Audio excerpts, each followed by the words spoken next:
Rabada இது ஏன்னா கிரிக்கெட்னு பேர் வச்சிருக்கீங்க, பேசாம பேட்டிங் வெஸ்ட் போகடா.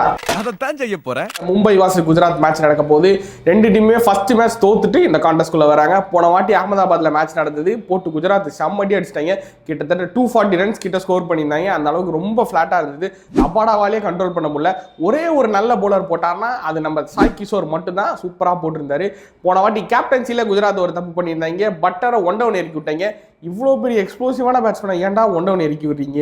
நான் கொஞ்சம் மென்டல். மும்பை கட்டப்பாறை லைனோ போட தான் அகமதாபாத்துக்குள்ள நுழைய போறாங்க. ரோஹித் சர்மா, நிக்கல்டன், வில் ஜாக்ஸ், கை, ஹர்திக் பாண்டியா, அப்புறம் திலக் வர்மா பயங்கரமான செட்டப்ல தான் இருக்காங்க. எங்களுக்கு தெரிஞ்சு அடி போல தான் பழக்க போறாங்க. கண்டிப்பா கேம் ஹை ஸ்கோரிங் கேமா தான் இருக்க போது. சேசிங் டீம் ஜெயிக்க தான் நிறைய வாய்ப்பு இருக்கு. அன்லஸ் ஆர் அன்டில் ஃபர்ஸ்ட் இன்னிங்ஸ்ல ஆடுற பேட்ஸ்மேன்ஸ் பயங்கரமா அடிச்சு ஒரு 240 250 ஸ்கோர் பண்ற வரைக்கும் அப்படி பண்ணாதான் உங்களால் டிஃபெண்ட் பண்ண முடியும். இல்ல கண்டிப்பா சேசிங் டீம் தான் ஜெயிக்க போறாங்க.